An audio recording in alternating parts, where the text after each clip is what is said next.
We are so pleased to welcome back to set today Tom Calter, who is the Town Administrator for the Town of Kingston. Welcome. Hey, Jules. Good to see you. Good to see you. We had you when you were first put into this position about a year and a half ago. Right. A lot has happened in Kingston in a year and a half. A lot of great stuff. Time is flying. Yes, it is. So let's get right into it. Kingston is clearly on the move in terms of economic development. There's no doubt about it. So what are some of the projects that are coming up that are really exciting, and how are they going to impact the town? Well, let me start with the second part of that first. It's going to impact the town significantly, Julie. In 1995, our commercial tax base was about 25% of our total levy. Today, it's 11%. Now, the result of that has been an upward increase in residential taxes, and our citizens have noticed, and it's unsustainable. Absolutely. So my charge when I was hired was to build the commercial industrial tax base, and the key to doing that is to expand our wastewater treatment plant so we can provide storage capacity for those new commercial businesses that are coming to town. So you have to do the infrastructure first. Infrastructure is key. It's water and wastewater. So town meeting generously approved the authorization for borrowing. We're in the engineering and design stage now. We'll be out to bid in early spring, and we'll be in the ground by summer of next year. At the same time, on a parallel course, not a day goes by where I'm not sitting with a CEO of a major company that views Kingston as the most suitable location for their business. We've got 3 exits off of Route 3. We're within a stone's throw of the MBTA station. We've got incredibly undeveloped and underdeveloped industrial commercial property that is prime for their location. So we're being very selective. We're not looking to build a bunch of lower-end businesses. We're looking to recruit and zone and permit and build very high-end businesses that create very good-paying jobs and generate substantial commercial tax revenue without ever undermining the cultural beauty of the town of Kingston. So it's a very significant balance. It's the best job I've ever had, in spite of the multiple shots I may get on the internet every night. I'm having the time of my life. That's good. And I'm blessed to have been to be reporting to a 5-member board of selectmen that they're bought into the mission. They understand it. They listen so closely to our citizens. They understand the need to lower residential taxes. You had asked me at the beginning of, before we came on air, about where are we on our budget. I mean, people love to talk about government spending. Our current fiscal year 20 budget is $500,000 under the levy limit. That's great. Meaning we're under the limit that government allows us to spend without a 2.5. In the budget process we just began for fiscal 21, which begins next July, our goal is to be even further under the levy limit, not by cutting services. We won't do that, but by doing business differently so that we can be more efficient, we can get some economies of scale, and we can pass those dividends on to our residents. That's great. I'm sure that's wonderful news to everybody. Let me just go back to your large commercial projects for one sec. So you have the wastewater and the water infrastructure as far as roads and traffic, and where are all these people going to live that work there? Those are always questions that this is great. It's going to give a great boon to the tax base. But what about those ancillary issues that come up? Let me give you 2 examples of what we're doing to provide affordable living for the folks who we anticipate will be working in Kingston. 2 locations. At Kingston Collection, we're working with Tremel Crow. As you look at the old mall, to the right is the big box Sears building. That will be replaced by 300 apartments, affordable apartments. 1 and 2 bedroom apartments. If you go to Maple Street, right off the center of town, to where the old Kingston Fire Department was, there's a oil-contaminated site there, Herget Oil, that needs to be cleaned up, and it's gone downstream to impact the old fire department property as well. We're working with the state to get grant money to study and clean that site up. Once that site is cleaned up and storage is online, that whole site right now is permitted for 2 bathrooms. we'll be able to build a 200-unit over 55 gorgeous complex there, complete with underground parking, off-street parking, and we'll give our seniors a place to live and stay in Kingston that's affordable for them. Right. So we're looking at the demographic from every angle. Right. Our younger, The workforce. highly educated Yeah. workforce, 18 to 26, Yeah. are moving out of Kingston Of course, all these towns. to where the jobs are. That's right. My goal is to build a type of high-tech, high-end, good-paying job type industries Yeah. that allow them to stay in Kingston. Yeah. At the same time, our seniors are struggling to live in Kingston because of the increasing taxes. Sure. Our goal is to create affordable, high-quality living opportunities for them that will allow them To downsize. to downsize without and remain leaving. in Kingston. Yeah, without leaving. So Yeah. we're, myself and the board are looking at the needs of the community from a very holistic perspective, and things are moving very quickly. And it's frankly, coming to work every day is exhausting.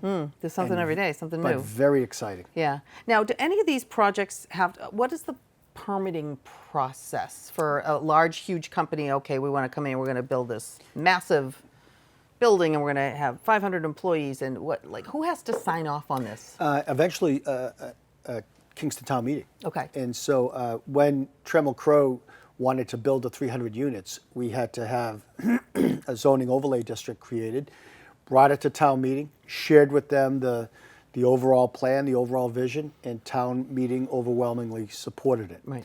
If you look at the other property I just talked about, where our old fire department was, that will require a zoning change. Yep. And again, we will develop the plan, we'll bring the vision to town meeting, we'll have forums to explain everything well in advance. We're very committed to not only full disclosure, but open forums to ask difficult questions. Sure. And town meeting will weigh in on that. So if zoning is required, that's a function of town meeting, and our job is to bring the information and the comprehensive plan to the them. body so Yep. that they can make informed Right. decisions. So about town meeting and communication, I know a lot of towns struggle with presenting everything before town meeting, so that people go there armed with a lot of knowledge beforehand. Do you think that Kingston, or any town really, does that well enough? And is that one of the problems that leads to strife and miscommunication and misunderstandings about the objective, or how it's going to affect the town in the long run? It's a great question. There are a lot of things that lead to the strife and the misunderstanding, and some of it, I'm sorry to admit, is purposeful on those that aren't interested in good information and don't try to get it. I can tell you in the last year, prior to our annual town meeting, we held forums on the articles. And our town meeting went from 4 days to, I believe, 2 days. Right. Because people were given the opportunity to fully vet the Yeah. issues. Beforehand. Ask questions Right, beforehand. right. We just got approved a $28 million borrowing for the treatment plant. And we conducted 2 forums where we did a presentation and answered all the questions directly. And everyone is invited to those. Everyone who can vote in the town of. Public meeting. Yep. And as you know, we got a near unanimous support. Yep. Near unanimous support for that investment, for Right. that project, because people understood it. Now, Right. having said that, there were still those Yep. and at those public meetings who would continue to say that all citizens are going to pay for this, not the user group, when clearly it's the user group for this sewer plant that pay the user fees. There were those who suggested that we were going to run lines all the way up Route 27 to the Pembroke line. There was never any intention of doing that. So I would say that 99% of the citizens in any community, all they want is good, understandable, accurate, honest data.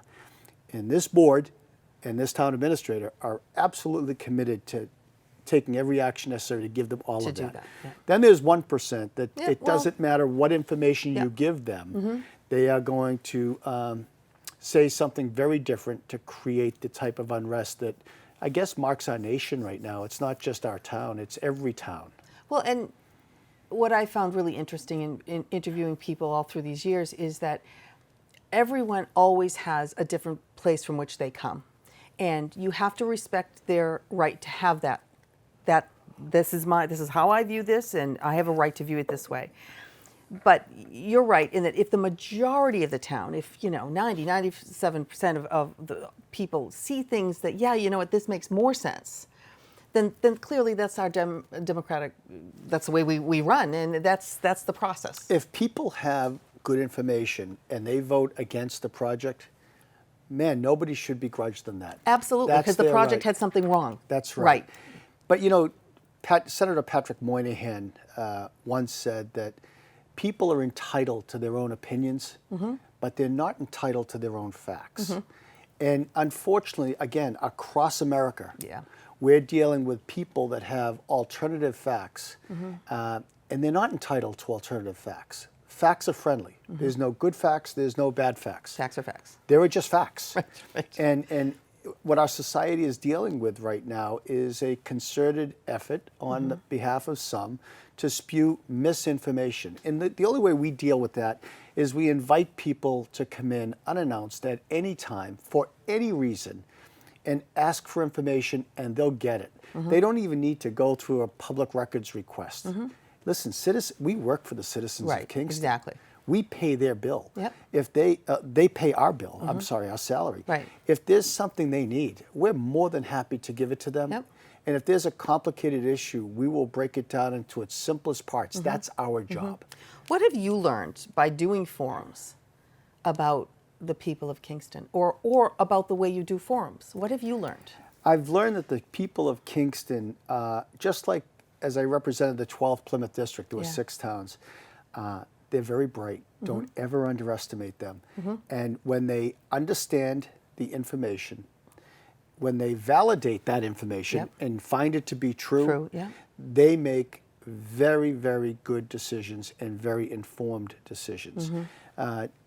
Don't ever take the people of Kingston's opinions for granted. Right. Because they'll straighten you right up Yeah. real quickly. And that's what I've always been proud of. I've represented Kingston in the legislature for 12 years and then as a town administrator for almost a year and a half. Yeah.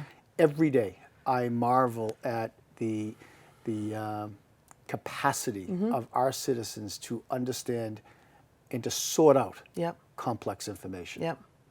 I know I was lucky enough to sit on I keep getting the name of this wrong, the Municipal Vulnerability Study panel that Kingston had a grant that happened last fall. We hosted that. Yeah, that you hosted, and it's all about finding out what are your vulnerabilities for climate change and for hurricanes and for all kinds of infrastructure in your water system and your first responders. And what was the best thing that came out of that? There were a number of things that came out of that summit that we continue to work on today. Since that summit, we have developed and perfected our emergency response plans for sheltering in place, storm-related projects, power outages, literally a step-by-step with every phone number and every contact person we would need to reach. We've developed through our Council on Aging a list of seniors that don't have home phones that we can call their cell phones. We have a list of seniors that have voluntarily shared with us medical information that will need attention during difficult times. Yep. And we will proactively go out and take care of them. Sure.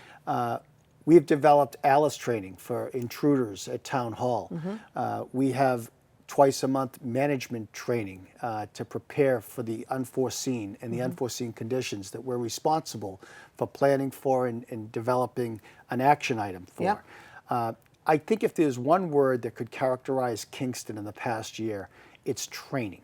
We consistently train so that we can be better next year than we are this year. Yep. It's budget training. Yep. It's financial management training. It's training on best practices as put forth by the MMA. Yeah. We talked about this before we came on today too. The role of town administrator, town manager has evolved significantly in the past 5 years. Let me give you one quick example. In government in general, if there's a need, what do? You increase the budget. Well, you got to, because you got to pay for it. Right. But not anymore. Our citizens are demanding, and it's not an unreasonable request, that we find more efficient, cheaper, better ways of doing more with less. The reason the Kingston budget is $500,000 under the levy limit, and next year going to be more than $500,000 under the levy limit, we're doing a lot of staff consolidation, a lot of cross-training, where possible in collaboration with our union partners, finding ways that we can outsource to find, so we can keep our people working on higher added value type of stuff. And we have not diminished or decreased services one bit. In fact, we've increased our services as we're decreasing our top line, our cost. Okay. And you and I as an old training manager, I couldn't agree more. The training is, it not only it helps everybody, but it resets the standards all the time for what you want to operate under. And it's not easy. Government has been accustomed to operating in silos. Yeah. You know, why do you do it that way? Yeah. Because we've always done it that way. Right, and that's not the answer anymore. And citizens citizens demand change, and sometimes that brings about some pushback and some anxiety and some adversity, and sometimes that's good. Sometimes it's good because it forces everybody to look from all kinds of different perspectives. No question. And my job is to not stay in my office, but go from office to office and sit and help people understand the big picture. Why are we doing what we're doing? You know, my whole family lives in Kingston. My 3 children and my 5 grandsons. And so the decisions I make today, the changes we as a Board of Selectmen and Town Administrator make every day are not geared towards today. Right. They're geared towards the future. Right down the road, And when you've got 5 little boys running around in your backyard every day, it's pretty easy to make holistic, long-term, fiscally responsible decisions that will continue to make Kingston one of the shining lights on the South Shore. Now, I know there are some who live in Kingston that would never refer to us as shining light, and we'll continue to work with them. Yeah, absolutely. Thank you, Tom. This has been wonderful. It's very, all my very pleasure. Good. Yeah, very proud of Kingston. I think the town is amazing. Thanks Absolutely for having amazing. me, and I really Thank you appreciate for being it. Here. Okay. Great to see you. And we thank to have Tom Calter, who is the town administrator for the town of Kingston. We will, of course, have you back. And thank you again for watching PCN.